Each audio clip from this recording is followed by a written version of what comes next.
So today we're going to be reacting to FNAF The Ultimate Timeline. And guys, this video is by Game Theory. So a bunch of you guys asked me to react to FNAF Lore. And I also don't know much about the series. Like, I know some of the characters. Like, I got a poster my grandma got me, bro. But I don't know nobody. I don't know Freddy. Bonbon. What y'all got on me? I know his name Bonnie. I just call him Bonbon because it's cute. Big Booty Chica. Freaking Foxy. Rossi with her fine. But y'all, today, hopefully I can learn more about this series and find out why you guys love it so much. And guys, shout out to Scar for sending me this video. Because I'm not going to lie, I did not know where to start off with Lore. And guys, I'm not even gonna lie, y'all are insane. That last video, I asked for 40 likes. That video got 118 likes, bro. 118. Bro, if you do the math, bro, that's about 3 times 40. Yes, I'm stupid. Don't worry about that, though. And if you guys have Lore videos y'all want me to react to and want to see me play the games for the first time, make sure to follow me on Twitch so you can join the next FNAF learning session. Pop, Today we end the torment. 19 books, 11 games, 19 books? 8 whole years, all leading to this moment. The ultimate FNAF timeline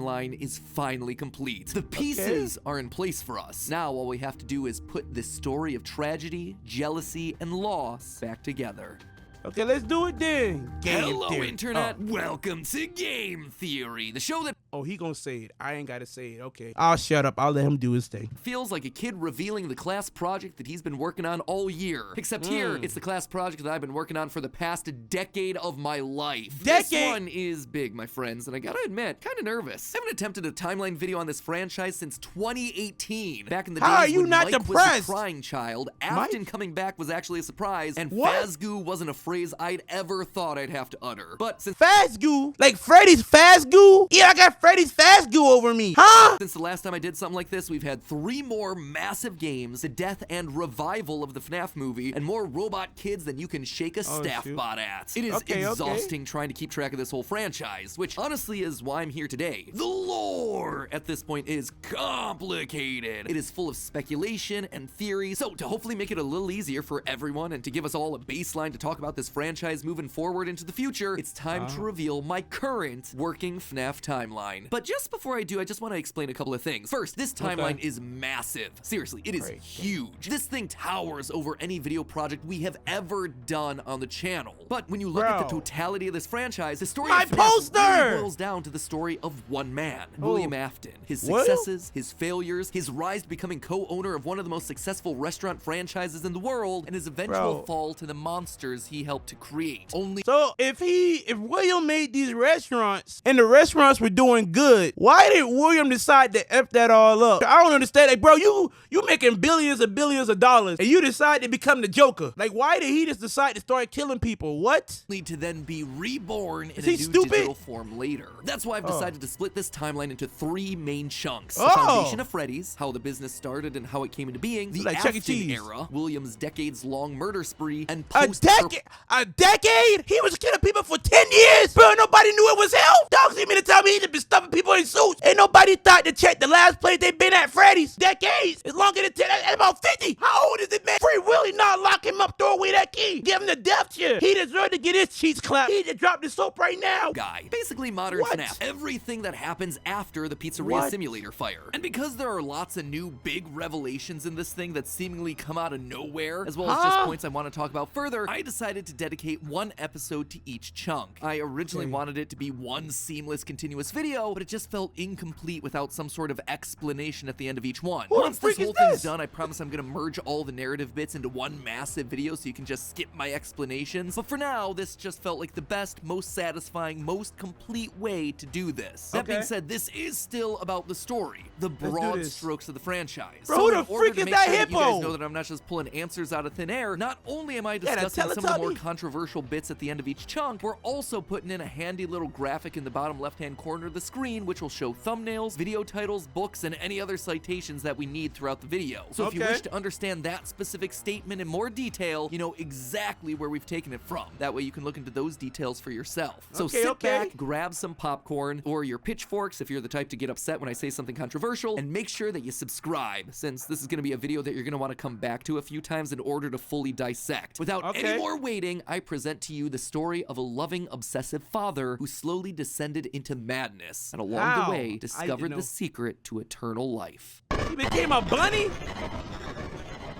Our Chapter story 1, begins not in the Foundation of Freddy. 1980s or even in the 1970s, but Okay. all the way back in the 1930s. It was the 30s? throes of the Great Depression, and people were in desperate need of cheap entertainment, especially in Utah, one of the states hit hardest, fourth highest unemployment in the nation and full of transients. People looking for work in Salt Lake, finding none, and ultimately moving on to find their fortunes out in California. People were tired and they were hungry, but as they traveled, there was one thing that could lift their spirits. Hey, hold on now. Hold on. Listen here, baby girl. Listen. Baby girl, I could change your life for real. You and your kids can come stay with me, like for real. You gotta get a job, you know, living with my mama, so you know you can. Simple roadside attraction called Fredbear's Singin' Show. The ads were plastered all over town, featuring an animated bear drawn in the popular pie-eyed cartoon style for characters Freddy? at the time. He resembled cartoons like Mickey Mouse, Felix the Cat, Betty Boop. It immediately said that this, Fredbear's, was a place where you could bring the family. And the price, honestly, couldn't be beat. For 50 cents, you could get food and entertainment as you watched the local trained real-life dancing bear perform on stage. Normally, you only got to see dancing bears at large traveling circuses like Barnum and Bailey, where the tickets would go for about $1. That's a dollar? Tickets been 50 cents and $1? And then I get something to eat too? I'm gonna have me a Big Mac watching Freddy hit backflips and stuff. And these people paying $1. Who wants to see a bear stand on 2 foot? Are you stupid? You gonna get eat. Instead of them feeding you, you feeding the bear. Y'all, I would live there, bro. I don't care, bro. I'll sleep on the table. Without food. But this was a smaller show, like the type from the Von Brothers or the Robbins Brothers, where tickets would sell for just a mere 50 cents. Watching that bear do tricks on stage brought a glimmer of joy at a time when so much was wrong with the world. The simple show would go on for years, bringing happiness to hundreds of travelers passing through looking for a quick meal. But it left a permanent impression on one little boy, capturing his imagination in a way that nothing else had. One little boy named Billy. That was his nickname at least, but his parents like to call him William. William Afton. The bear could dance. So William didn't come up with Fredbear? So Fredbear was not William's idea, and Fredbear was a real bear? Hold on now. William dreamed of recreating that moment of bringing a musical bear to life, but how? William was smart, without a doubt, and he had a keen mind for business, but he wasn't the most creative. How do you make a singing, dancing bear come to life? The best he could do was using rudimentary costumes. William was inspired by the Looney Tunes reference. work of Walt Disney, who throughout the 50s and 60s was pioneering the use of mascot suits throughout his theme park. The big innovation, suits with 5 fingers. This allowed the performers wearing the suits to use their natural arms and hands to interact with the guests, as opposed to the older models where the arms would just hang limply by their sides. Finally, with a simple mascot suit, he would be able to realize his childhood dream. He would be able to bring Fredbear to life. To appeal to the kids, and for copyright reasons, he changed Fredbear from a realistic brown animal to a cartoonish yellow bear with a purple hat and bow tie. But feeling like one character wasn't enough, he added another friend, a yellow rabbit with a purple vest and matching tie named Bonnie the Bunny. Well, Bonnie the Fredbear Bunny? was certainly his first love. Bonnie was extra special because that was his. It was an original character that he had created from scratch. And I do mean scratch. William's hand-sewn costumes were rough with seams and stitches visibly showing, but it was the best that he could do. And you know what? Bro, it was just enough. Bonnie. How can y'all not tell that this man was a killer? How can nobody tell that this man was crazy? I mean to tell me you looked at, they watched this man with this suit right here, bro, and said, oh, ain't nothing wrong. This suit is horrifying. This is for me looking at it. It look like a crackhead bunny. Look at his stitches. Then he got the nerve to put a tie on, a bow tie with a vest. Like bro ain't still butt naked. And Fredbear would perform on stage to small but enthusiastic crowds. Finally, he was able to deliver fantasy and fun to all the kids, delighting and inspiring them in the exact way that he had been delighted and inspired so many years ago. And things could have ended there. That could have been the end to his story. It could have been perfect had it not been for one thing. Other people saw the success of his idea and they wanted in. Enter Chica's Party World, a rival restaurant starring performing animal characters. His idea, except they did it better. William may have been the first, but obviously he wasn't the best. It hurt the prideful William Afton to admit it, but this restaurant was able to do the thing that he always wanted to do, make the animals actually come to life. All of the performers in this restaurant were robots, simple metal skeletons that were powered by battery packs. But all of them able to freely turn and talk and dance on their own, no human required. It was no human is in the suit, so it's just a robot. The real Chica, the first Chica ever, was a robot with like a robotic skeleton run by a battery. Bro, do y'all know how futuristic that is? And why the freak we can't use that on our own? But what if I break my arm? Why I can't get a robotic arm? But y'all, I feel for Billy. Bro, Billy low-key came up with this junk. He did his thing, bro. Dude right here, I would have did a drive-by on him, low-key. I would have spent the block on him. He would have been dead. You can get a robotic arm, cut it off. I ain't cutting my arm off. What's wrong with you? Are you stupid? love you, Pollo. It's like magic. I don't know. Magic that came from the mind of a brilliant creator named Henry Emily. This Henry, yeah, he did. in some small way, had been able to harness the power of life itself. Afton admired him. He was jealous, to be sure, but he also looked upon this man with awe. Off to one side of Chica's party world was a small cabaret stage featuring an elephant magician. On the other, a hippo known to ramble on and on. That one. He hired the hungry hippo?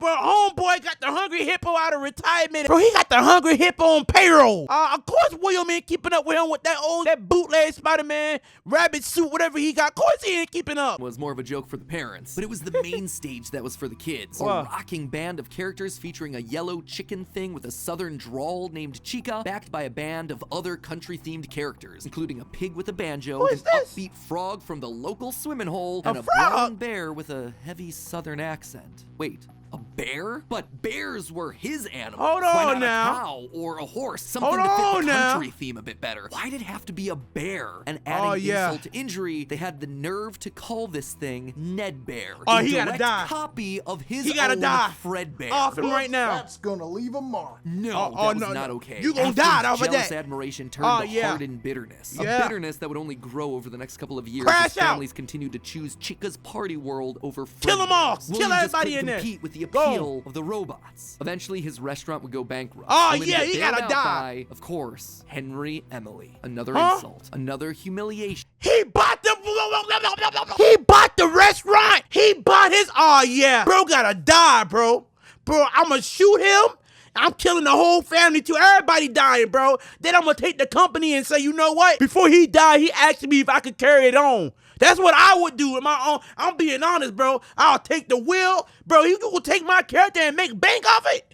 You gonna steal from me? I bet you and your mama and everybody gotta die. All y'all dying, and I'm gonna take that William wouldn't soon forget. 1979. Oh, yeah. Despite being bitter, Afton couldn't deny that what came next was a period of massive success and expansion. With the two franchises now merged into one, it was the best of both worlds. Afton's ideas with Henry's robotic expertise. The two men decided to launch under a new name, Fredbear's Family Diner, a pizza chain that would eventually come to feature a mix of humans in performing suits as well as on-stage animatronics. They decided to stick with Fredbear as the headliner, considering the yellow bear was easily identifiable as a brand, because bro, he took your bear. You decided to let him take your bear still. Ned Bear, where Ned Bear? So bro had a plan the whole time to take Fredbear. He used Ned Bear till he can afford to get Fredbear. Bro, set him up. No, bro, y'all ain't seen the vision. He wanted Fredbear the whole time. Ned Bear was just there to hold on till he got his hands on Fredbear. He was basically a replacement until he can afford to buy Fredbear.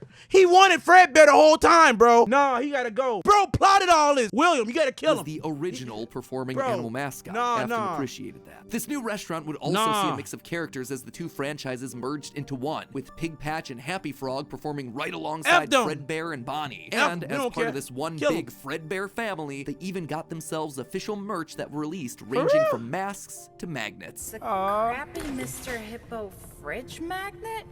F Mr. Hippo. Sorry, Gregory. That said, not all the characters were winners. The reception to some characters was just mediocre. Boy, of course it's mediocre, bro. Look at whatever this is on him. He got a smoke pipe in his trunk, boy. He getting high while dancing. Come on now, dog. No trunk ain't like that, bro. So they faded away into the dumpster, storage units, and retro budget tech stores of lost nostalgia, waiting for their chance to step back into the limelight if and when a headliner went out of commission. Others, though, would fare much better, like a new Pirate Fox, as well as a blue guitar playing variant of the yellow Bonnie Bunny. Ultimately, the franchise would get so big, it would spawn its own cartoon show, Fredbear and Friends. Business was booming. In the end, Fredbear and Bonnie's popularity would be so strong that they would be able to support the Fredbear's Family Diner franchise all on their own, while also spinning off a new sister location dedicated to their friends. In 1983, Freddy Fazbear's Pizza launched. Oh my God! Hold on. So Fredbear is not Freddy Fazbear. So Fredbear, this bear, I thought this was Freddy. So this is not Freddy and Bonbon. So this is not Bonnie. This is not all Bonbon. This is not all two Fredbear. This is not Freddy and Bonnie. I thought that these two were gonna be like, I thought Freddy Fazbear was an evolved version of him. I thought it kept evolving and then they changed the design. I didn't think that they were two different animatronics. What? No! Fredbear's Family Diner franchise all on their own. He on my poster. I thought that was Freddy. He is on my poster.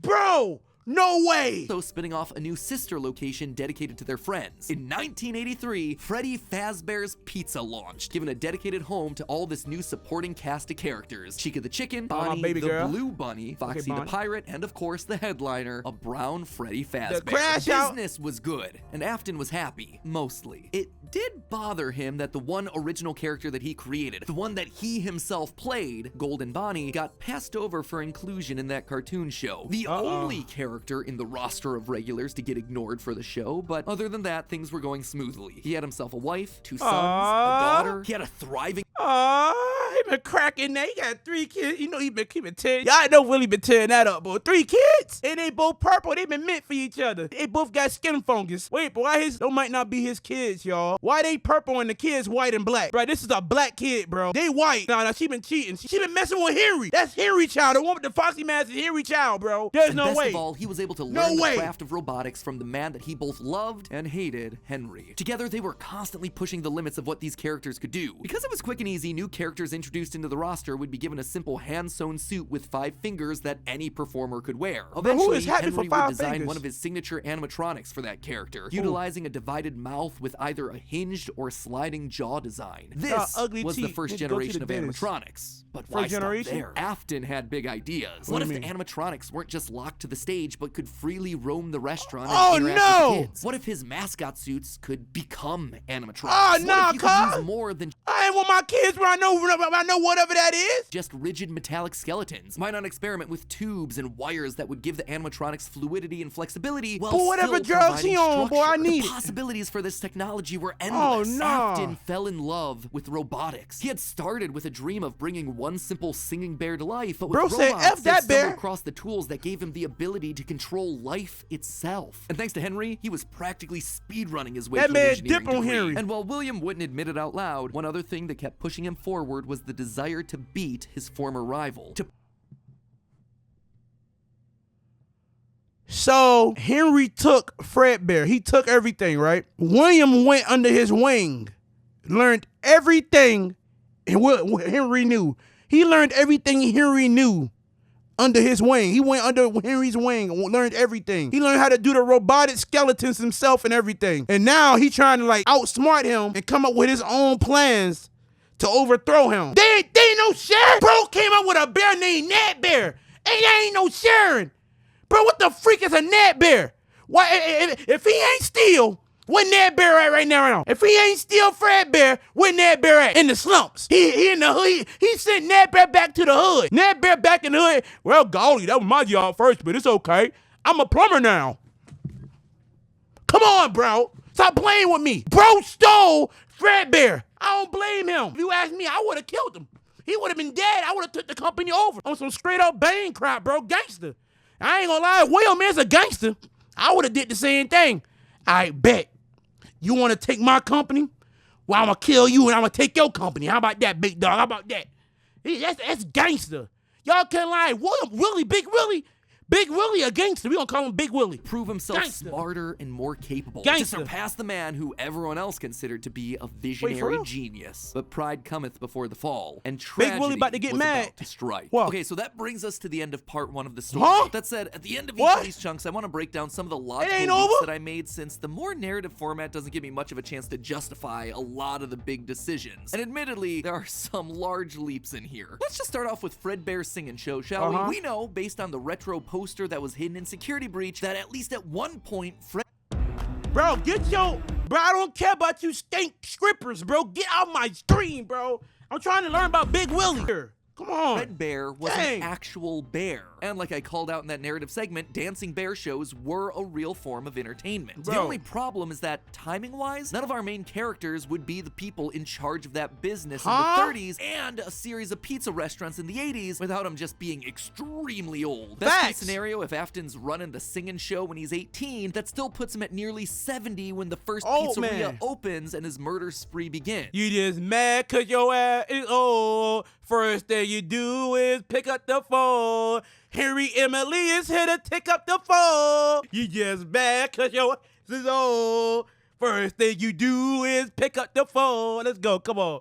Keep it So it going. just doesn't make a lot of logical sense because he doesn't become immortal until his first death in Springtrap. That's why I suspect that Fredbear's singing show was either a family business that Afton then carried on to a new generation, or something that he saw as a kid and just wanted to recreate when he grew up. The Fredbear singing show thing also starts laying the groundwork for some of the core elements of the story, that Freddy's was a place of fantasy and fun, and that Afton, despite eventually falling to become the heartless serial killer and mad scientist that we know him as, began as someone with good intentions and a love of entertaining kids. He wanted to bring things to life from the very beginning, a theme that recurs a lot for him throughout the rest of the franchise. Next up, let's talk about those mascot costumes. How he made them. I keep going back to is the design of Glitch Trap. It's a handcrafted suit. You can see the seams and everything. It even has 5 fingers for the performer's hands. It is very much not a Springtrap suit. This is something much more rudimentary. It came at a time before animatronics were a part of the story. That's why I suspect that it was actually the first, predating literally everything. It's also a suit that is very personal to Afton. He put his digital consciousness in that form. It's his personal avatar. It's the way that he sees himself. There's also a whole separate discussion behind. So the reason why William Afton is purple must be his favorite color, because he gave his first ever design has purple eyes and a purple vest and tie. So what if his favorite color is purple and that's why he's purple? You ever thought about that? Had here about the habits and rituals of serial Mine is killers. purple. So the fact that he's choosing to lure kids and kill them in this particular suit actually says a lot about his emotional attachment to it. So while Fredbear seems to have started as someone else's creation, Golden Bonnie was uniquely Williams, giving him a personal connection. And that's not all. He should have got sued. In this whole franchise, only one set of characters have themselves 5 fingers, the Nightmares. Even Golden Freddy, Fredbear was a 5-fingered wearable suit at one point in the story, as we see in this shot from the graphic novel, before he, like everyone else, was turned into an animatronic. This seems to imply that all of the main characters had similar wearable mascot outfits, at least at one point in time, and that whoever is having the FNAF 4 nightmares, if they even are nightmares, something that we'll touch on in part 2, saw those mascot suits specifically. Lastly, we have to talk about the elephant in the room. The literal elephant, Orville Elephant, as well as the rest of the mediocre melodies. For a while now, I've suspected that the mediocre melodies played a much more important role in the story than just being a bunch more animatronics to fill out the roster. They killed some people. Nedbear, which is I told y'all, bro. What I thought you said, bro, it more than him. It's something about him. I told y'all, bro. I ain't even so suspiciously close to Fredbear. Exactly. There are 2 key details that we're gonna have to justify with any mediocre melodies mention. One, they're very rudimentary with external battery packs, implying that they come very early in the timeline. And 2, we know that at minimum, Mr. Hippo does eventually become an official member of the extended Freddyverse. But if these things are supposed to be cheap, generic rip-offs, why would you be trying to rip off yourself? You wouldn't. You would be stealing someone else's ideas. So if Afton created Fredbear, there would have to be some rival franchise. The only other person who would likely be ripping him off, Henry. We've talked extensively about how the mediocre melodies are clearly Henry's design aesthetic, so it just has to be him. I don't think Henry's doing this maliciously. He doesn't strike me as the type. He was likely building the robots at the orders of someone else that was running a rival restaurant franchise. But that's enough motivation to start. What? So as he said, a rival franchise. There was no other rival other than William. There was no other rival than William, bro. Nobody else had a rival franchise or anything other than William. Wait a minute. Hold on now, bro. Someone else that was running a rival restaurant franchise. But that's enough motivation to start Afton down a path of jealous rivalry, but also begrudging admiration. As the Freddy Files Ultimate Edition says, it's important to revisit the beginning of Henry and William's relationship, so here you go. I think this is where it begins. Also, this is future Matpat here coming back to add this one in. Seems like the recently released character encyclopedia has backed up all of this speculation. I've had this timeline written for about a month now, but I've also been holding off a bit to see what wrenches this character encyclopedia might throw into it. And on this particular point, I gotta say, it seems like we might actually have nailed it. They actively call out the suspicious similarities to the main Fredbear crew. Quote from one of the pages: Nedbear looks like an imitation, altered just enough to avoid copyright issues. I don't know about you, but that seems to imply that we were right on the money. Knowing all of this, at one point the franchises had to have merged. That's really the only way that you get Mr. Hippo from the rival franchise as part of the Fazbear crew. This also mirrors a lot of what happened in the real-life history of Chuck E. Cheese, with 2 rival restaurants, each with their own casts of characters merging to become one unified brand. Again, Chef PP! We've gone into that in detail with other videos. Oh shoot, Miss Piggy! Oh, fine. I ain't gonna lie, I'll clap it. To remind you all of that here. But why would I call out the rival restaurant as being named Chica's Party World? Few things, actually. First, we know for a fact that a location named Chica's Party World exists. It is mentioned in the source code teasing sister location, so it is out there somewhere and doesn't fit cleanly anywhere. Second, in the story The Puppet Carver, them freaking dumb kids, man. Them kids ugly, boy. Their parents must have been, scarecrows, but them kids, I look horrible. Did I just say I'll clap a pig? Bro, I'm tripping, bro. Bro. So it is out there somewhere and doesn't fit cleanly anywhere. Second, in the story The Puppet Carver, Chica is very explicitly looped in with the book versions of Pig Patch and Ned Bear, implying that she started as a mediocre melody. Thirdly, her design just fits better with a theme of down-home country animals with southern accents playing the banjo and eating with bibs. And with her being the headliner of the show with her Peppa Pig mama, I'll tear that up too, okay? Country animals with southern accents playing the banjo and eating with bibs. And with her being the headliner of the show with her name on the restaurant, it would make sense then that when the restaurants merged, she was the one that was added to the main cast of characters while all the other mediocres faded away. It's also why when Freddy's closes after William's killing spree, she's the one to branch back off into her old franchise and is therefore missing in sister location. A detail that's bothered me for years at this point. It might also She's not in that game? She's not in the other game? So he's saying that she got sent back, she got booted back to the country. William decided to stuff his first dead kid. Wait, so doesn't that mean mechanically Freddy Fazbear took Ned Bear's shawty? Cause think about it. Don't that mean he took Ned Bear's girl, then just sent her back? Low key when you think about it. Do the math, think about it, y'all. And wait. It was a girl, so the reason why, hold on, y'all. Bothered me for years at this point. It might also explain why William decided to stuff his first dead kid into Chica. What? That one was Henry's creation, not his. Is all of this a big leap? Yeah. Is it connecting a lot of dots that are very spread out across the franchise that I've been holding on in the back of my mind for years? Absolutely. But I think it makes sense. It also serves as a clean answer to a lot of the random threads that Scott's been leaving dangling for years. So with all of that in mind, my friends, we can close the book on the foundation of Freddy's. And don't worry, next week I'll be back to give you arguably one of the most confusing parts of this entire timeline situation. Part 2, the Afton era. I promise need to know it this. will actually be next week this time. No more waiting around. I am just as eager to get this one out the door as you are to watch it. Matpat. You know what else I promise? I promise that we'll actually get to talking about the games. I would have liked to have talked about them in this episode, but there just isn't that much in the games that helps us depict anything pre-Family Diner. Although, let's be honest, this franchise has never been just about the games anyway. Even back in the early days of FNAF, said that. That's why Scar was like, she said the games don't really spoil anything. She said the games are just the games. Like, if you want to find out more about this series, you got to watch videos and, like, do your own research. So that's why she wanted me to get into the games, you know, so I won't be, you know, spoiled. If I play the game, I won't be spoiled by nothing. So if y'all want to, hey, we either going to do part 2 or the game. You guys pick. We could do part 2 of the game. I don't know. Shoot, I don't know what to do next. Images and source code that Scott fed us through the website. The modern day books and who is that? Great day. Hey, Shawty, how you doing? Modern extensions of that. All of it is crucial to understanding this franchise and its lore. Unless, of course, Steel Wool finally gets around to making that Fredbear's Family Diner game they want to make so badly. What I would love to do is get kind of back to, I have no clue if we'll ever be able to do this, but getting back to kind of like the origin of like Fazbear Entertainment or the origin of Freddy Fazbear. But in the meantime, while we wait for that inevitably cryptic game, I hope that this start to the timeline helps to fill in some of those gaps. I'm excited to share part 2 with you next week. If you haven't subscribed, Chef PP about to go in and Chef PP about to tear Chuck E. Cheese up. I got you, Maddie. I got you, Matt. I got you, Big Dog. Oh, I'm already subscribed. Oh, I like the video. I got you. Here you go. Okay, here you go. Hey, that's y'all sign. I'm not gonna lie. That's y'all sign to like the video. If y'all like the video, bro, William, after they come in, he gonna put you in the suit. You gonna be in the next FNAF game, and you gonna be in the suit. You gonna be like the video, or I'm gonna tell Big Willie, to come get you and put you in the animatronic, and you're gonna be playing with you in the game. But if you guys want me to continue this series with FNAF, get this video to 50 likes. Hope you guys enjoyed this as much as I did. There's so much stuff that I did not know, if I be honest, bro. I never knew there was a Ned Bear, a Ted Bear, whatever, bro. It was a whole lot of stuff that I found out in this, bro.